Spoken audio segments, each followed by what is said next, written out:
സംഘപരിവാറിന്റെ അതേ പാതയിലൂടെയാണ് കേരളത്തിലെ CPM സഞ്ചരിക്കുന്നത്. ഫാസിസ്റ്റ് സ്വഭാവമാണ്, ഇടതു സ്വഭാവമല്ല, തീവ്ര വലതുപക്ഷ സ്വഭാവമാണ്. അതുകൊണ്ടാണല്ലോ ഇടതുപക്ഷ സഹയാത്രികരായിരുന്ന ആളുകൾ പോലും ഇനിയൊരു ഭരണം വേണ്ട എന്നുള്ള ഒരു അഭിപ്രായം പറയുന്നത് കേരളത്തിൽ. ഞങ്ങളെങ്ങനെ വലതുപക്ഷ ചിന്താഗതിക്കാരല്ല. കോൺഗ്രസ് എന്നാണ് വലതുപക്ഷ ചിന്താഗതിക്കാരായിരുന്നത്. കേരളത്തിലെ UDF എന്നാണ് വലതുപക്ഷ ചിന്താഗതിക്കാരായിരുന്നത്.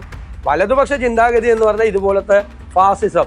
ഇപ്പൊ കേരള ഗവൺമെന്റ് ഹൈക്കോടതിയിൽ കൊണ്ടുപോയി അഫിഡവിറ്റ് കൊടുത്ത് DA അവകാശമല്ല.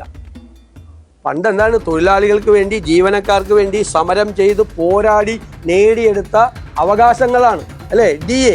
ആ DA അവകാശമല്ല എന്നൊരു കമ്മ്യൂണിസ്റ്റ് ഗവൺമെന്റ് ഹൈക്കോടതി. അപ്പൊ ഇനി 8 മണിക്കൂർ ജോലി അവകാശമല്ല എന്ന് പറയുമല്ലോ നാളെ. ഒരു ലെഫ്റ്റ് അല്ല, ഷാഫി പറമ്പിൽ പറഞ്ഞു, നിർബന്ധമായിട്ട് പറഞ്ഞു, പ്രതിപക്ഷ നേതാവിനെ വിളിച്ചാൽ മതി, ഞാൻ സംസാരിക്കുന്നില്ല, വേഗം തീർത്തെന്ന് പറഞ്ഞു.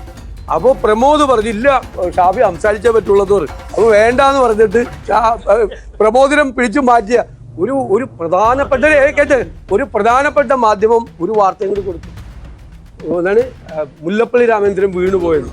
എന്തിനാണ് പച്ചക്കള്ളം പറയുന്നത്? നിങ്ങളുടെ ക്രെഡിബിലിറ്റി പോകും. മുല്ലപ്പള്ളി രാമചന്ദ്രൻ എഴുന്നേറ്റ് ഞാൻ പ്രസംഗിക്കാൻ തുടങ്ങിയപ്പോൾ അദ്ദേഹം സീറ്റിലേക്ക് ഇരുന്നു.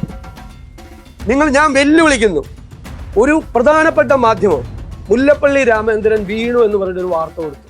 ഞാൻ പ്രസംഗിച്ചപ്പോൾ സീറ്റിലേക്ക് ഞാൻ വെല്ലുവിളിക്കുന്നു. നിങ്ങളുടെ ക്രെഡിബിലിറ്റി എന്തിനാണ്? നിങ്ങൾക്കറിയാലോ ആ ജാഥ ഇന്നലെ എന്തായിരുന്നു. അതിന്റെ അസൂയ പൂണ്ട കുറെ ആളുകൾ അതിന്റെ ആ ജാഥ എന്ത്, ഞാൻ പറയണത് ശരിയല്ല, ഞാൻ നയിച്ച ജാഥയാണ്.